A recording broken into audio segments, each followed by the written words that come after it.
Halo sobat, jumpa lagi melanjutkan kisah Nogososro dan Sabu Inten untuk sobat semua.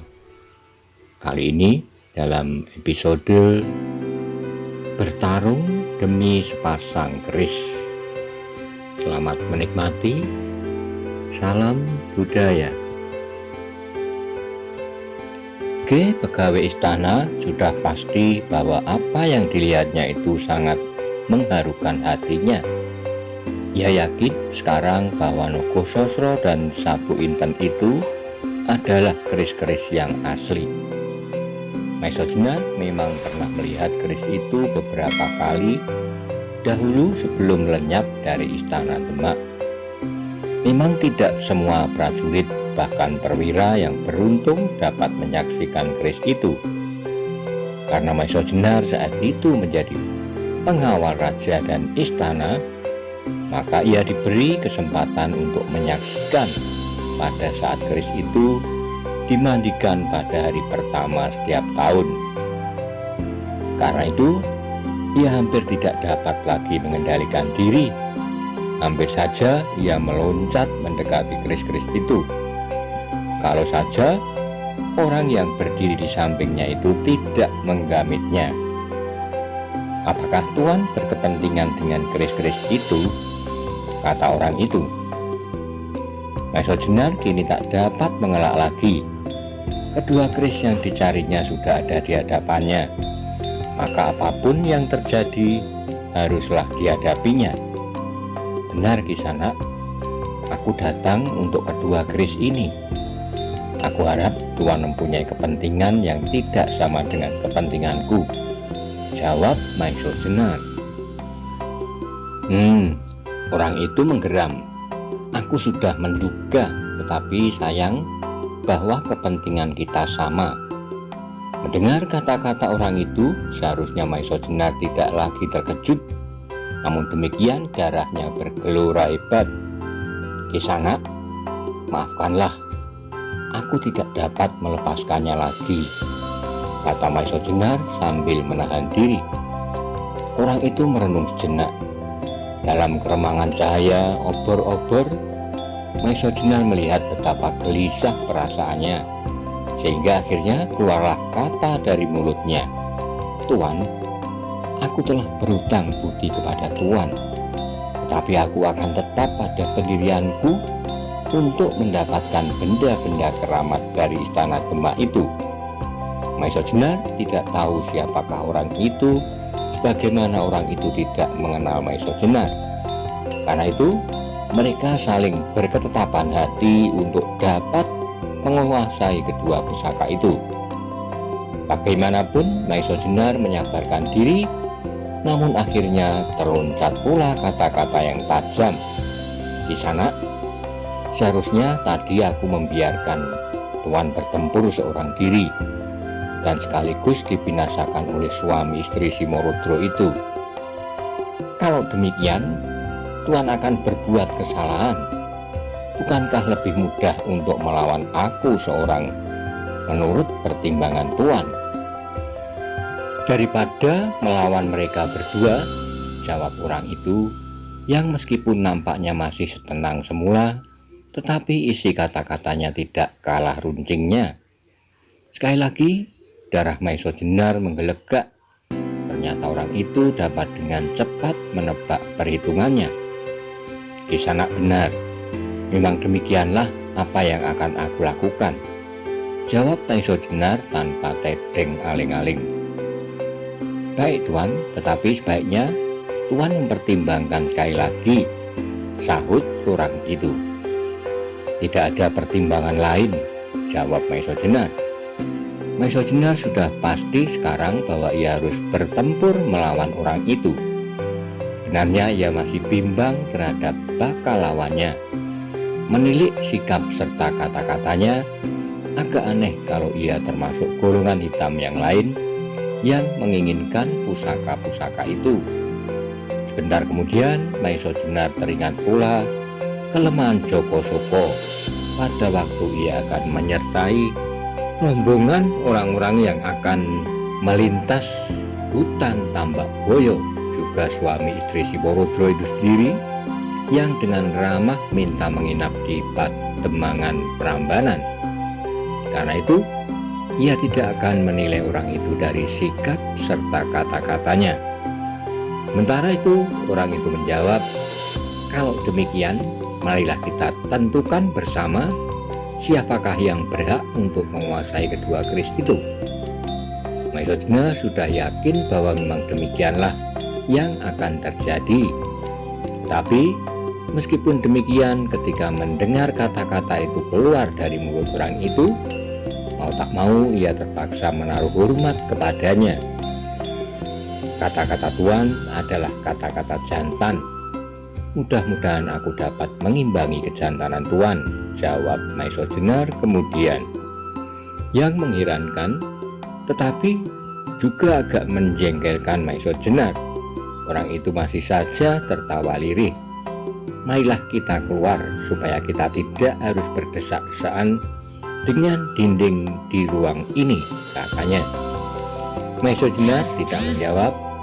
Ia langsung melangkah keluar diikuti oleh orang itu. Sambil berjalan, Maisojenar menimbang-nimbang tentang lawannya. Pastilah orang ini berilmu tinggi, dan pasti orang itu pula yang telah menyebarkan sirep sedemikian tajamnya. Maka ketika mereka sudah sampai di luar gua, segera mereka saling berhadapan dengan taruhan yang besar.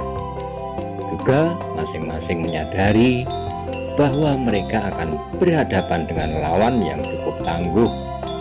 Karena itu, tidak ada pilihan lain kecuali bekerja mati-matian untuk memperebutkan kedua pusaka itu. Apalagi Maisojenar yang langsung atau tidak langsung ikut serta bertanggung jawab akan keselamatan pusaka itu. Maka taruhannya untuk mendapatkan kedua keris itu adalah nyawanya. Sejenak kemudian, setelah mereka bersiap, terdengarlah orang itu berkata, "Marilah Tuan, permainan kita mulai." "Silakan," jawab Maisojenar pendek. Dan segera terjadilah suatu pertarungan yang dahsyat. Meskipun mula-mula mereka nampaknya agak segan-segan, tapi ketika mereka merasakan benturan-benturan serta tekanan-tekanan dari masing-masing pihak, akhirnya mereka tidak lagi mengendalikan diri. Lawan Maisojenar itu ternyata memang orang perkasa luar biasa. Gerakan-gerakannya serba cepat dan mempunyai tenaga yang hebat, sehingga menimbulkan desiran-desiran angin yang menyambar-nyambar mengiringi setiap gerak dari tubuhnya. Sedang Maisojenar adalah seorang yang mempunyai pengalaman yang cukup baik, sehingga setiap gerakan tangan serta kakinya selalu mempunyai arti serta membahayakan. Tubuhnya yang tidak sebesar lawannya itu bergerak-gerak seperti bayangan yang dengan lincahnya mencari dan menari-nari mengitari lawannya dengan belayan maut. Lawannya yang bertubuh tegap itu lebih percaya diri pada kekuatannya, sehingga beberapa kali ia dengan beraninya menyerang dengan mempergunakan kedua tangannya, bahkan dengan serangan-serangan berganda, sehingga suatu ketika Maisojenar tidak sempat lagi mengelakkan diri. Pukulan orang itu ditambah sekaligus dengan berat tubuhnya yang besar mengenai pelipis Maisojenar demikian kerasnya, sehingga Maisojenar terdorong beberapa langkah ke belakang. Tapi rupanya ia tidak saja berhenti sampai sekian. Sebelum Maisojenar dapat memperbaiki keadaannya, kembali ia berhasil mengenai lambung Maisojenar dengan kakinya. Kembali Maisojenar terhuyung-huyung surut beberapa langkah. Untunglah bahwa ia mempunyai ilmu yang tinggi, sehingga meskipun dengan agak kesulitan, dalam sekejap ia telah berhasil tegak di atas kedua kakinya yang kokoh kuat bagaikan tonggak baja. Karena beberapa pukulan yang dapat mengenainya itu, Maiso Jenar menjadi marah bukan buatan.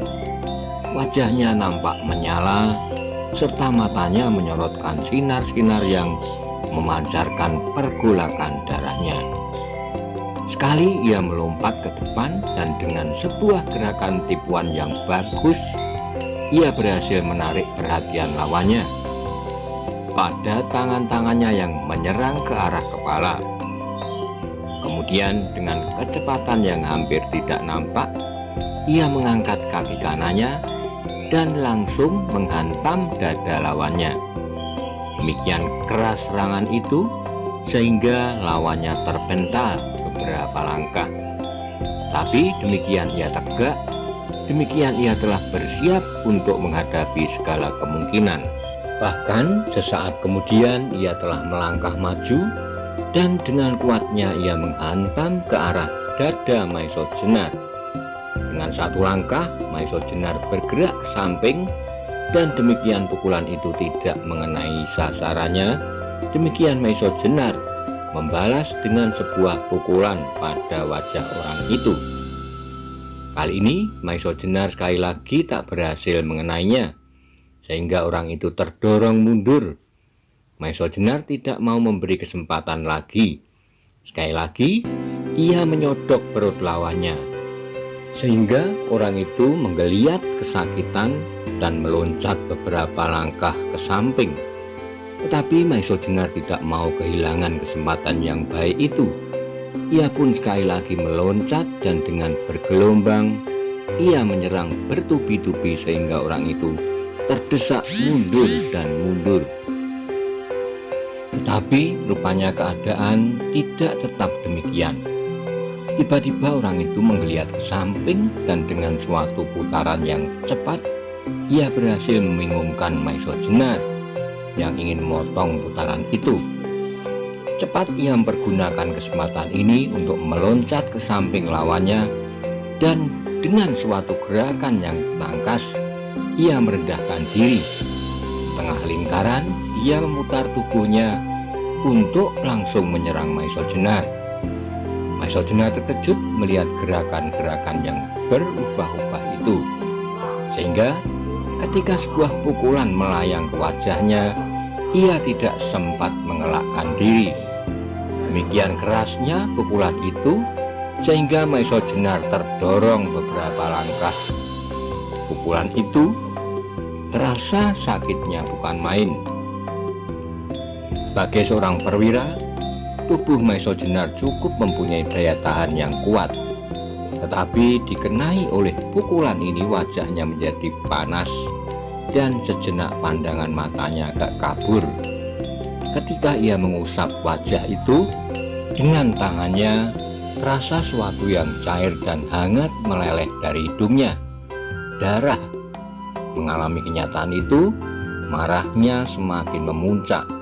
Ia benar-benar harus berkelahi dengan mengerahkan segenap kemampuannya. Maka ketika orang itu menyerangnya kembali, Maiso Jenar segera merendahkan diri.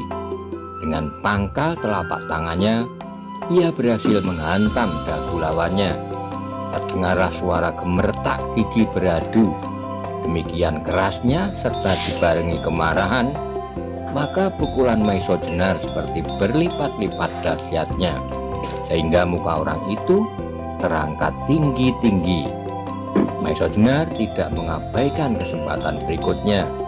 Selagi muka orang itu masih terangkat, ia meloncat maju menundukkan dirinya sambil menghantam perut orang itu dengan lututnya.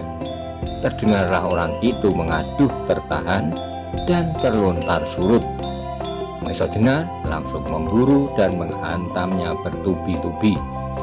Orang itu terdorong terus hingga suatu ketika ia tidak dapat mundur lagi karena punggungnya sudah melekat dengan dinding padas.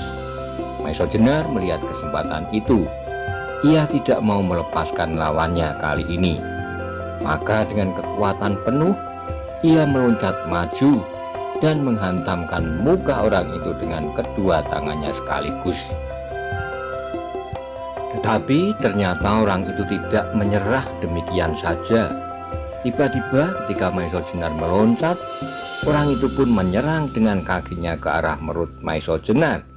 Serangan yang sama sekali tak diduga oleh Maesa Jenar. Karenanya serangan itu bulat-bulat telah melemparkannya dan ia jatuh terguling beberapa kali. Maesa Jenar telah mengalami pertempuran dengan lawan yang beraneka macam. Pada saat ia bertempur dengan Lowoijo, seorang tokoh hitam yang perkasa, ia pun mengerahkan segenap tenaganya. Tapi bagaimanapun ia tidak merasakan adanya tekanan-tekanan yang sedemikian hebatnya seperti saat ini. Bukan saja ia tidak berhasil menekan lawannya, tetapi benar-benar ia merasakan bahwa tubuhnya menjadi sakit-sakit dan nyeri. Mengingat bahwa yang dipertaruhkan adalah pusaka-pusaka istana serta kesadarannya akan pertanggungjawabannya sebagai seorang yang merasa turut serta membina kesejahteraan rakyat, maka ia merasakan kengerian yang sangat apabila pusaka-pusaka itu sampai jatuh ke golongan hitam yang manapun. Karena itu tidak ada jalan lain bagi Maesa Jenar kecuali membinasakan orang itu. Pada saat ia tidak dapat menguasai lawannya, maka cara satu-satunya adalah mempergunakan ilmunya Sosrovirowo. Maka ketika tidak ada pilihan lain, segera ia meloncat bangkit dan segera ia memusatkan segala kekuatan batinnya serta mengatur pernapasannya, memusatkan segala kekuatan lahir batin pada telapak tangan kanannya. Demikianlah ia berdiri di atas satu kakinya, dan kakinya yang lain ditekuk ke depan, tangan kirinya disilangkannya di muka dadanya, sedang tangan kanannya diangkat tinggi-tinggi. Kemudian demikian cepat bagai semburan kilat, ia meloncat maju dan dengan dahsyat ia mengayunkan tangan kanannya ke arah kepala lawannya. Melihat sikap itu, lawan Maesa Jenar terkejut bukan buatan. Segera ia meloncat mundur sambil berteriak, "Tahan, Tuan, tahan dulu." Tetapi Maesa Jenar sudah terlanjur bergerak. Kalau ia menahan serangannya, maka kekuatan yang sudah tersalur itu pasti akan memukul dirinya sendiri. Karena itu tidak ada cara lain kecuali melanjutkan serangannya itu untuk membinasakan lawannya. Melihat Maesa Jenar tidak mengubah serangannya, tiba-tiba orang itu pun segera bersiap, tidak menghindarkan diri karena tidak ada kesempatan lagi, melainkan ia berdiri di atas kedua kakinya yang melangkah setengah langkah ke depan. Lutut kaki kanannya ditekuk sedikit. Mula-mula ia merentangkan kedua tangannya, tapi ketika pukulan Maesa Jenar sudah melayang, segera ia menyilangkan kedua tangannya di muka wajahnya.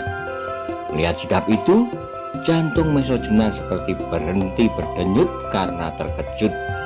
Tapi segala sesuatu sudah terlambat, sebab tangan Maesa Jenar sudah tinggal berjarak beberapa jengkal saja dari orang itu. Dengan satu gerakan pendek, kedua tangan yang disilangkan di muka wajahnya, orang itu menahan hantaman tangan Maesa Jenar. Dan sesaat kemudian terjadilah suatu benturan yang dahsyat, seperti terbenturnya halilintar.